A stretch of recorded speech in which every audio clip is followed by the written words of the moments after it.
YouTube study centre में आप सभी का स्वागत है। तो दोस्तों आज अपन लोग सीटेट जो आपका जुलाई में एग्जाम्स होना है उससे संबंधित दोस्तों आपको बहुत सारी क्वेश्चन आंसर लेकर के आए हैं, जो कि आपके भाग 2 में और भाषा जो फर्स्ट रहती है यानी कि हिंदी रहती है और ये अनुवाद रहती है, इसमें आप लोगों के लिए बहुत सारे क्वेश्चन लेकर के आए हैं, जो कि आपकी संधि समास, ठीक है, और आपके पर्यायवाची विलोम शब्द उच्चारण स्थान, इन सभी से संबंधित आपके सारे के सारे क्वेश्चन इसी में मिलेंगे। और जितनी भी ग्रामर होती है दोस्तों, जितने भी ग्रामर से क्वेश्चन बन सकते हैं वो सारे के सारे क्वेश्चन आज आपको इसी वीडियो में मिलने वाले हैं।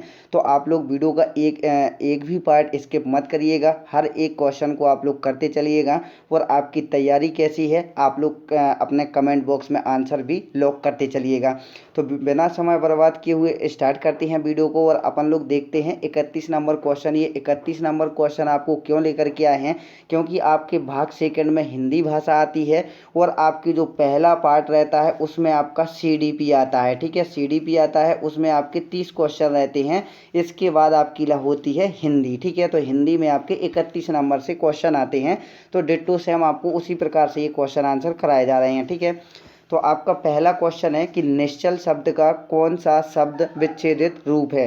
तो अब आपको यहाँ पर कौन सा सही संधि विच्छेद किया गया है निश्चल शब्द का। तो आप सभी को पता होगा कि निश्चल शब्द का जो संधि विच्छेद है वो सही रूप आपको बताना है। तो दोस्तों निह धन चल, ठीक है, यहाँ पर आपकी जो संधि होगी वो विसर्ग संधि होगी। अगर क्वेश्चन में पूछा जाए कि यहाँ पर कौन सी संधि है तो यहाँ पर विसर्ग संधि होगी और इसका जो समास विग्रह होगा, जो संधि विच्छेद होगा वो निह धन चल होगा, ठीक है। अब नेक्स्ट क्वेश्चन है आपका कि परोपकार शब्द में कौन सी संधि है। बताइए परोपकार शब्द में कौन सी संधि है। तो आपको राइट आंसर देना है इसका कि कौन सी संधि होगी। परोपकार, हमने आपको संधि से संबंधित एक ट्रिक बताई थी, जहाँ पर आपकी एक मात्रा होती है वहाँ पर कौन सी संधि होती है, विसर्ग संधि होती है, ठीक है।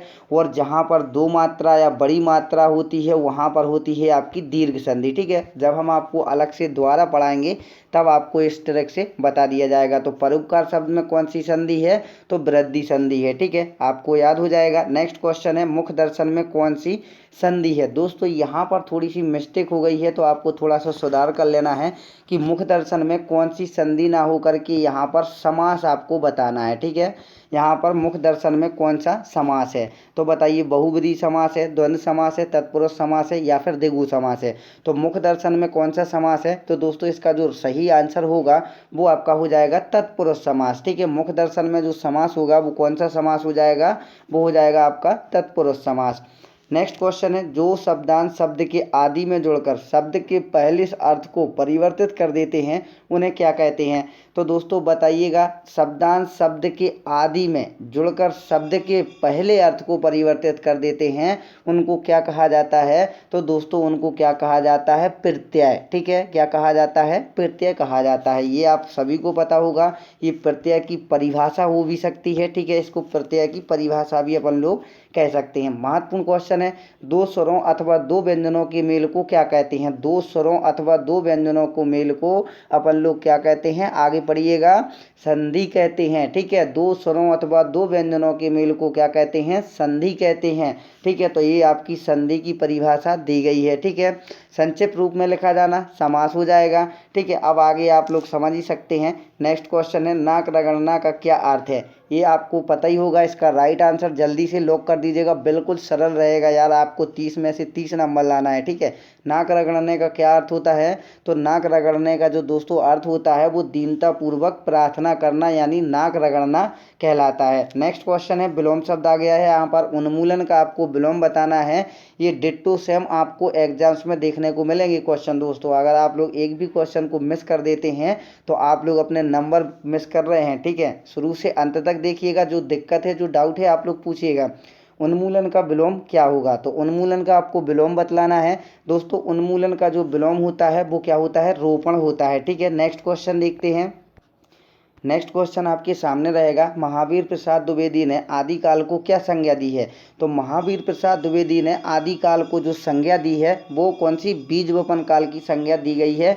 ये क्वेश्चन हमने आपको कई बार बता दिया है और ये क्वेश्चन आईएमपी है। क्यों बताते हैं बार बार, क्योंकि आपसे ये क्वेश्चन भी बार बार पूछा जाता है, ठीक है। नेक्स्ट क्वेश्चन है अति सुगो स्नेह को मार्ग है, किसकी पंक्ति है। ठीक है, थोड़ी सी मिस्टेक हो गई है। किसकी पंक्ति है वो आप लोग बताइएगा, आलम की, बोधा की, ठाकुर की या फिर घनानंद की। तो ये आपको पता ही होगा कि अति सोगो स्नेह को मार्ग है, ये जो पंक्ति है ये घनानंद जी की हैं। ठीक है, या अब यहाँ पर बहुत ही अच्छा क्वेश्चन है आपके सामने कि कालिंदी का पर्यायवाची क्या है। तो अब पर्यायवाची भी पूछ लिए जाते हैं, क्योंकि आप लोग शुरू से ही पढ़ते आ रहे हैं पर्यायवाची, और ये आपके गलत नहीं होना चाहिए। ठीक है, तो कालिंदी का आपका जो पर्यायवाची होगा वो क्या होगा, पर्यायवाची। तो कालिंदी का यमुना होगा। ठीक है, क्या होगा आपका, यमुना होगा। नेक्स्ट क्वेश्चन देखते हैं। तो नेक्स्ट क्वेश्चन आपका रहेगा, आधुनिक हिंदी साहित्य की पहली आत्मकथा के लेखक कौन माने जाते हैं। तो आधुनिक हिंदी साहित्य की जो पहली आत्मकथा है इनके लेखक कौन माने जाते हैं। तो दोस्तों आपको आंख बंद करके आंसर देना है, हरिवंश राय बच्चन जी जो हैं वो आधुनिक हिंदी साहित्य की पहली आत्मकथा के लेखक माने जाते हैं। ठीक है, नेक्स्ट क्वेश्चन रहेगा, कार्य के आरंभ में ही विघ्न पड़ना किस मुहावरे का अर्थ है। ये क्वेश्चन का आंसर आपको 100% आता होगा और आप लोग 100% इसका आंसर कमेंट बॉक्स में बताएंगे। कार्य के आरंभ में ही विघ्न पड़ना किस मुहावरे का अर्थ है। तो 42 क्वेश्चन का आप लोग आंसर जल्दी से कमेंट कर दीजिएगा, विकल्प में क्या सही होगा। नेक्स्ट क्वेश्चन, किस कवि को कवियों का कवि कहा जाता है। तो भाई इसका आंसर आप लोग याद रख लेना है, शमशेर बहादुर सिंह को कवियों का कवि कहा जाता है। ठीक है, तो आपका दूसरा वाला विकल्प राइट आंसर हो जाएगा। नेक्स्ट क्वेश्चन है दोस्तों, ये बिल्कुल सरल क्वेश्चन है, इसलिए आपको फटाफट के अंदाज में बताए जा रहे हैं।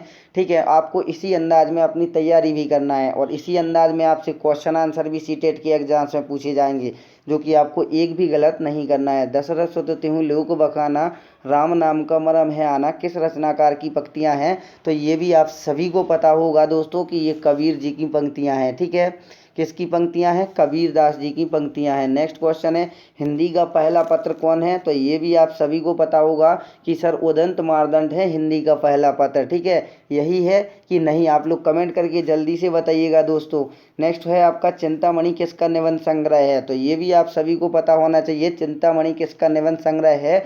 और दोस्तों आपको बता दें, ये सारे के सारे ऐसे क्वेश्चन हम आपको लेकर के आए हैं जो किसी ना किसी वर्ष में, चाहे यूपी टेट का एग्जाम्स हो चाहे सी टेट का एग्जाम्स हो, उन सभी में ये क्वेश्चन आंसर आपसे पूछे गए हैं। ठीक है, तो चिंतामणि किसका निबंध संग्रह है। तो दोस्तों इसका राइट आंसर जाएगा रामचंद्र शुक्ल जी का निबंध संग्रह है चिंतामणि। ठीक है, काशी नागरी प्रचारिणी सभा की स्थापना किस वर्ष हुई थी। तो ये भी आप सभी को पता होगा, तो इसका राइट आंसर भी आप लोग लॉक करेंगे, सर 1993 में हुई थी काशी नागरी प्रचारिणी सभा की स्थापना। ठीक है, तो प्रेम सागर किसकी रचना है। तो भाई प्रेम कौन करता है, जो लल्लू होते हैं। ठीक है, तो अब इससे लल्लू से आपको याद रखना है लल्लू लाल जी। ठीक है, प्रेम सागर किसकी रचना है, तो लल्लू लाल जी की है। ठीक है, यही आपका राइट आंसर हो जाएगा। नेक्स्ट क्वेश्चन, व्युत्पत्ति के आधार पर संज्ञा के कितने भेद होते हैं। 49 का क्वेश्चन का आंसर आपको लॉक करना है। व्युत्पत्ति के आधार पर संज्ञा के कितने भेद होते हैं, 3, 4, 5 या फिर 6। तो जल्दी से इसका राइट आंसर कमेंट कर दीजिएगा दोस्तों कि कितने होते हैं। तो व्युत्पत्ति के आधार पर संज्ञा के कितने भेद होते हैं, 5 भेद होते हैं। ठीक है, नेक्स्ट क्वेश्चन है, हिंदी के शब्दों का लिंग निर्धारण किसके आधार पर होता है। तो भाई जो हिंदी का जो लिंग निर्धारण होता है, लिंग में फीमेल है कि मेल है। ठीक है, तो इसका निर्धारण जो होता है वो किसके आधार पर होता है। तो दोस्तों वो क्रिया के आधार पर होता है। ठीक है, जैसे राम बाजार जाता है, सीता बाजार जा रही है। ठीक है, तो यहाँ से अंतर जो होता है वो किसके, क्रिया के आधार पर होता है। अब यहाँ पर एक महत्वपूर्ण क्वेश्चन है कि कारक के कितने बोध होते हैं। भाई इसका हम आपको आंसर नहीं बताएंगे, आपको आंसर लॉक करना है। तो 51 का आंसर आप लोग लॉक करिएगा। क्या राइट आंसर हो जाएगा, 7, 8, 9 या फिर 10। कारक के कितने भेद होते हैं जल्दी से बताइएगा। नेक्स्ट क्वेश्चन है, घा का उच्चारण स्थान कौन सा है। तो घा का उच्चारण स्थान कौन सा होता है, मूर्धा, कंठ, तालु या फिर दंत। आपको घा दिख रहा है ना, घा को आप लोग बोल कर देखिएगा, घा। ठीक है, तो आवाज़ और हवा कहाँ से आ रही है आपकी, तो बताइएगा कहाँ से घर्षण करते हुए आ रही है। तो दोस्तों इसका जो राइट आंसर हो जाएगा घा। आप लोग जैसे ही बोलेंगे तालू से आपकी आवाज़ आ रही है। ठीक है, घा। ठीक है, तो ये आपको रट जाएगा। नेक्स्ट क्वेश्चन है, छा वर्ण किसके युग से बना है। अब इसका भी आप सभी को पता होगा कि राइट आंसर क्या है। ठीक है, तो का और सा। ठीक है, आधा का और आधा सा। तो ये आपका राइट आंसर हो जाएगा, छा वर्ण का योग से बना हुआ है। ठीक है, इसको थोड़ा सा हम बड़ा कर लेते हैं दोस्तों। और दोस्तों आपको बता दें, अगर ये वीडियो पसंद आए, क्वेश्चन आंसर पसंद आए, तो आप लोग वीडियो को लाइक ज़रूर कर दीजिएगा। और इसी प्रकार से आप लोग सीटेट और सुपर टेट, यूपी टेट जैसे एग्जाम्स की तैयारी कर रहे हैं या किसी भी अदर टेट एग्जाम्स की तैयारी कर रहे हैं, तो नीचे लिखे रेड अक्षरों में सब्सक्राइब बटन को जरूर टच कर लो और इसके साथ में बेल आइकन की घंटी आएगी, उसको भी ऑल पर टच कर लेना, ताकि जैसे ही कोई वीडियो अपलोड हो उसका नोटिफिकेशन आप तक पहुँचे और आपका जो है सीटेट का एग्जाम्स क्लियर हो। इसलिए आप लोग चैनल को जरूर सब्सक्राइब करिएगा। शुद्ध वर्तनी वाला चयन कीजिए शब्द। अस्पृश्यता लिखा हुआ है तो कौन सा सही लिखा है, ऐसी कंडीशन में आप लोग लिख करके देख लीजिएगा। तो आप लोग जैसे ही लिख करके देखेंगे तो आप लोग इस प्रकार से लिखेंगे और यही आपका शुद्ध वर्तनी वाला चयन शब्द लिखा हुआ है। ठीक है, कवि का स्त्रीलिंग पूछा जाता है तो ये अभी आप लोग बताइएगा। अब यहाँ पर बहुत सारे हमारे भाई बहन इसमें और आपका डी विकल्प में भ्रमित होते हैं। तो यहाँ पर आप लोग ध्यान रख लीजिएगा कि कवि का जो स्त्रीलिंग रूप होता है वो कवयित्री होता है, ना कि कवियित्री होता है। ठीक है, तो ये तीसरा वाला विकल्प आपको ध्यान रखना है। कैसे ध्यान रखना है, कावा छोटा होगा और या में छुटी की होगी और आपका ये होगा। ठीक है, तो का और बा, ठीक है, इतना याद रख लेना। तरणी का पर्यायवाची शब्द है तो तरणी का पर्यायवाची शब्द आपको बतलाना है क्या होगा। तो इसका भी आप सभी को आंसर भी आता है। तो तरणी का क्या हो जाएगा, सूरमीन का पर्यायवाची भी आपको पता होगा, सिकी, सापक, विभावरी और आपका मत्स्य, तो क्या होगा, मीन यानी मछली, मछली यानी मत्स्य। ठीक है, तो आपका चौथा विकल्प जो है राइट आंसर हो जाएगा। नेक्स्ट क्वेश्चन है, दिए हुए शब्दों में भिन्न अर्थ वाला शब्द बताइए। आत्मजा, नंदनी, भार्या और आपका कन्या। तो आत्मजा, नंदनी, भार्या और आपका कन्या, तो यहाँ पर आपको कुछ अलग से शब्द दिख रहा होगा। ठीक है, तो वो आप लोग आंसर बताइएगा। दोस्तों यहाँ पर आत्मजा, नंदनी और आपका कन्या ये किसके पर्यायवाची शब्द हैं, ये हैं आपका पुत्री के पर्यायवाची। लेकिन आपका जो भार्या है ये किसका है, ये पत्नी का पर्यायवाची शब्द है। ठीक है, ठीक है, तो आप लोग समझ गए होंगे। नेक्स्ट क्वेश्चन देखते हैं, अनुपम का पर्यायवाची शब्द है तो अनुपम का पर्यायवाची शब्द क्या हो जाएगा दोस्तों, अद्वितीय हो जाएगा। ठीक है, इसके बाद आज का लास्ट क्वेश्चन बचता है दोस्तों। और आपको क्वेश्चन आंसर पसंद आया हो तो वीडियो को लाइक जरूर कर दीजिएगा। कान का कच्चा होने का अर्थ है सुनी बात पर विश्वास करना, क्या यही होगा आपका राइट आंसर। तो जी हाँ दोस्तों, आपका बिल्कुल यही आंसर सही हो जाएगा। आई होप दोस्तों आपको ये वीडियो पसंद आई होगी। अगर आपको वीडियो पसंद आई है तो वीडियो को लाइक और चैनल को सब्सक्राइब जरूर कर लीजिएगा। आपने पूरी वीडियो को देखा उसके लिए आपका बहुत बहुत धन्यवाद। मिलते हैं दोस्तों नेक्स्ट वीडियो में।